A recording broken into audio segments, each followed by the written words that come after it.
Sa kinabukasan, gumawa ng statement. Ayun nga. So may impact kay former speaker. Bakit alam mo bang si speaker at saka si Boying. Opo. Boying ang sinasabi ko dahil kaibigan ko naman yan. Opo. Fraternity brothers. Magkaprato ba sila? No, Upsilon yan. Upsilon yan. Siyempre, pag may fraternity ganyan. Opo, lalo sa mga abogado. Teka muna, pati ako medyo, sabi nga nila na, mapapatas ng kilay si Jen dito eh. Parang ano niya nangyari pag nagkaganon. Sabi niya, Jen, fraternity brothers tayo. Ano ba ito? Di ba may sumpaan tayo, mga bra? Mga ano tayo eh, Pratt brothers. Opo. Ba't nagkaganito? Di ba? Ayan, siguro medyo... Yan ang i-process mo ngayon. Kaya nagsalita ngayon. How can I be the mastermind? Yan ang tanong na nagsambulat ng napakaraming implikasyon. Yun na nga. Di ba? Una, how can I be the mastermind? Sabi niya. Alam mo ang mastermind. Ayun, so, ibig sabihin... Yun ang magiging ibig sabihin nun. Opo. He did not completely remove himself from the anomaly. Hindi lang siya mastermind. Hindi nga lang siya. Nag-deny siya na siyang mastermind, pero handa siya na sabihin, oo, kasama ko dyan. Pero hindi ako nagpasimuno niya.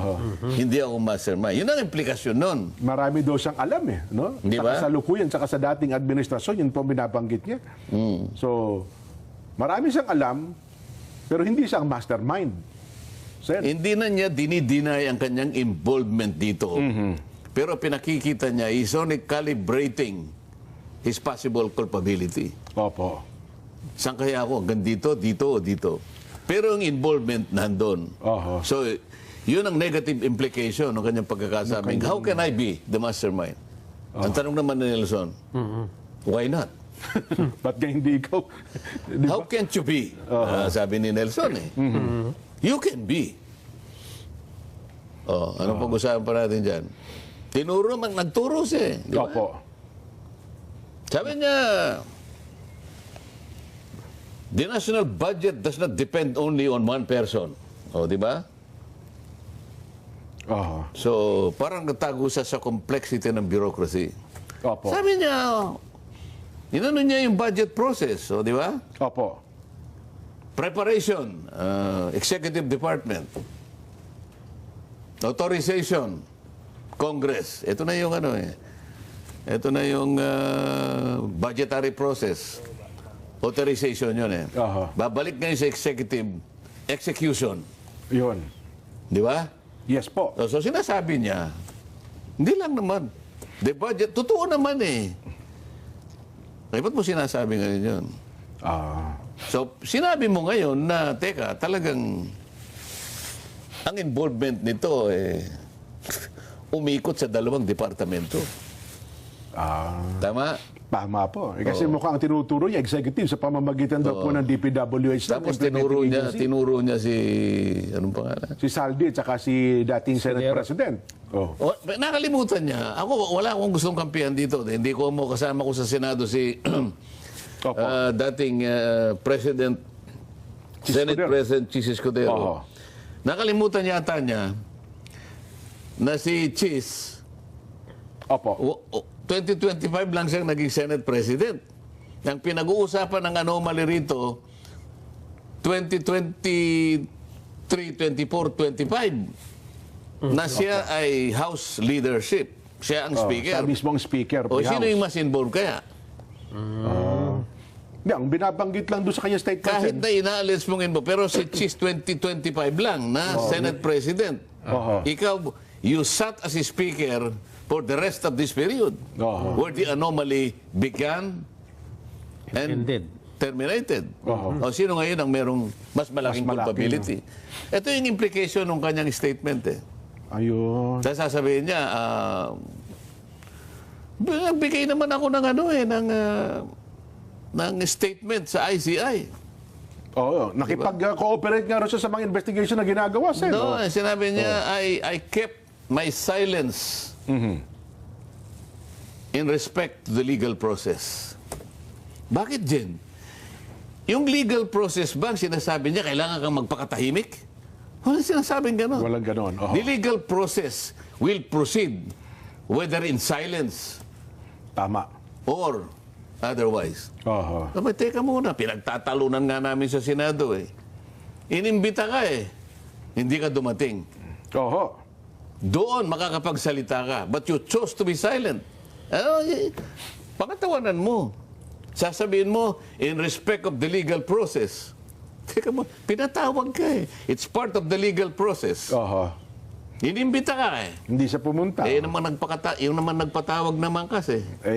Hindi ka dumating. Eh, dapat sinabpina mo. Sabi meron niya, nga raw pong ano. Oo, dahil kasi meron kasi tayong interparliamentary courtesy. Courtesy tayo dyan. Opo. Oo, kasi yung courtesy, paggalang. Yes po. So, pag kasi pinilit natin, Nawawala yung paggalang. nambabastos tayo. Kabaligtaran ang mangyayari. Ayaw nating mambastos. Yun lang ibig sabihin eh. Yes po. Jen, Nelson. Ang taong bayan, hindi mo lang binastos eh. Ninakawan mo nga ang taong bayan eh pagkatapos nahihiya ka pang bastusin yung isang tao na pinaghihinalaan na siyang mastermind dito. Oho. Yan ang hindi ko maintindihan doon sa taong yan. Kung bakit ayaw niyang ipatawag. O, ito sasabihin na naman niya, in respect to the legal process. Ito namang isa. Sa paggalang niya sa process, nagpakatahimik. Paano mangyayari yun? Inconsistent. Oo nga, no? Oo. Nagkabangga. Yan ang dapat malaman ng tao. Nagtatakipang kayo. Ha?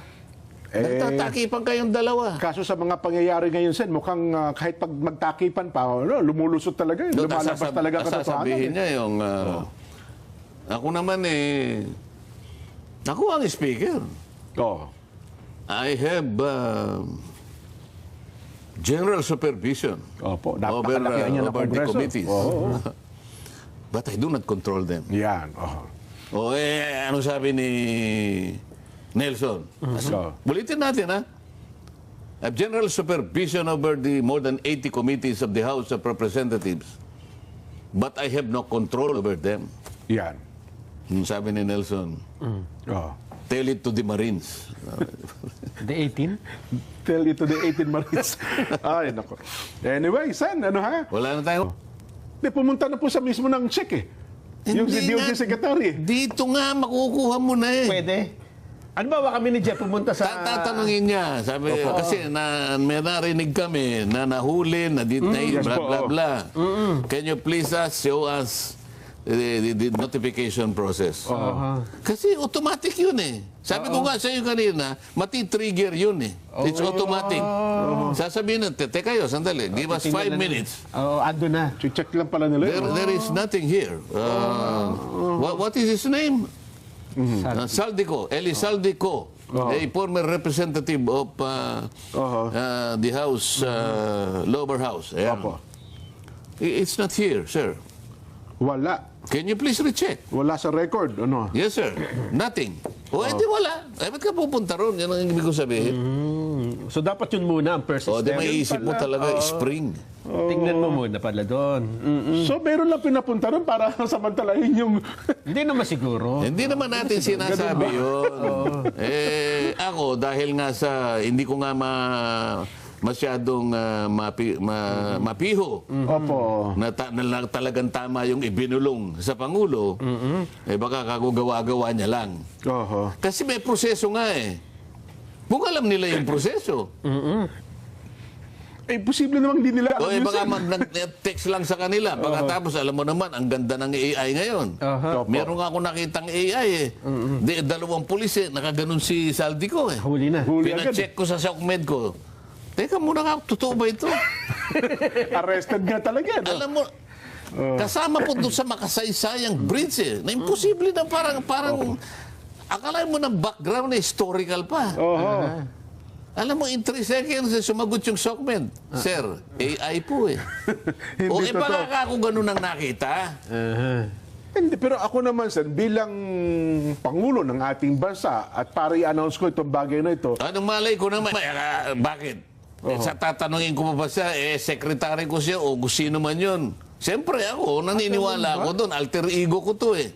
so ibig sabihin... Kasi pag sinabi kong, Oh. Totoo ba yan? Baka mamaya, ikaw ron, Mr. President. So, ibig gagawin- sabihin, hindi isang pangkaraniwang tao nagparating nito kay Pangulong Bongbong hindi para i-announce niya. Maaari ring hindi pang karaniwang AI. Di ba? Naku, disgrasya. Kasi lalo na yung magagaling talaga. Opo. Ay mapaghihinalaan mong totoo talaga eh. Pero ako naman, Sen, kahit pa sabihin yung AI yan, pwede ko kasi ikaw, gaya nga no, Hindi ko ika-counter-check ko hindi kaagad. ko sinasabing AI. Opo. Ang sinasabi ko, baka yung mga ganun ang napagbasihan nila. Aha. Kasi ang sinasabi ko sa iyo, para lang matukoy mo na totoo ito, yung notification Yun process. na po pinakamabuting kaparaanan. Geneva Convention yun. Lahat ng bansa napapasakop doon sa proseso na yun. Kung naiintindihan nila yung pinag-uusapan natin. At kung may ganun mga proseso, Sen, kahit padala ako ng AI, i-check mo nga doon. Kung ako na siyempre, kung halimbawa ako na, i-check mo nga kung may record agad Yun bago ang ko i-announce gagawin ito. mo kasi alam mo yun eh. Yes po. Ang problema, baka hindi mo alam yun. Nagkagulo-gulo na. Hindi alam. Oo. Ayun. Sabi naman siguro, teka muna, kahit na mali ito, spring doon eh. Pag ayutusan ako, di pupunta ako doon. Ganun ba? Inutusan ka ba? Pero Sen, ito ba it doesn't matter kung ano ang dokumentong ipinapakita ni Saldico? For example, kasi ang sabi, may passport siya ng, ano ba yan? Oo. Portugal daw. Portugal eh. Oo. Wala na sa point ng pinag-uusapan natin ito. Tama. Talaga bang hinuli, talaga bang inaresto, talaga bang denetain? Malinaw ng parang wala. Sabi ko nga sa inyo, kung talagang yung ulat na yon ay nakabase sa notification, consular notification, pinablish dapat natin yung summary nun, at least alam natin. At least yung media, Opo. sa magitan ng tagapagsalita ng Pangulo, kung sino man yun. Oho. Ito po ang nangyari. Base po ito sa constitutional process. Ito po yung detalye, bla bla bla. O edi alam natin totoo yun. Yun Bakit pala. hindi ganun ang pinag-umpisahan?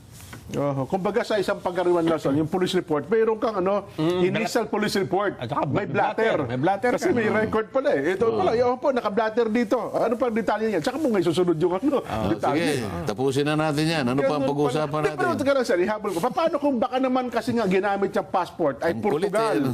Listen, kasi hindi nakarakan ng Pilipino. Pilipino. Ang ginamit niyang Baka dokumento. ginamit yung dokumento ay Portugal, o kaya ibang So, ang ino-notify ay yung notify Portugal yung government, embassy o hindi kaya yung Philippines. Spain. Pwede ba yun? Kaya nga, kung hawak niyang, kung ang hawak niyang passport ay Portugal, Halimbawa po. edi ang Portugal ang ang ninotify niya. Ino-notify niya. Hindi, kaya nga po, baka kaya hindi Pero at natin least- ma-check sa Pilipinas sapagkat nag-notify sa Portugal o kaya doon sa Espanya. Hindi kaya ganun. Nang notify, alam nila Pilipino yun. Hindi notify din ng Pilipino. So, no-notify din. Magkakaalaman naman eh.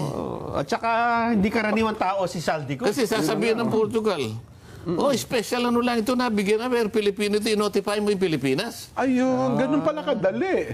Ang dali naman ngayon eh. Ikaw ba naman? Secretary Bida, wag na kayong tumuloy ng check. Alam nyo, pinahihirap nyo lang eh. Pumunta muna sa embassy. Katulad ng flood control investigation na yan.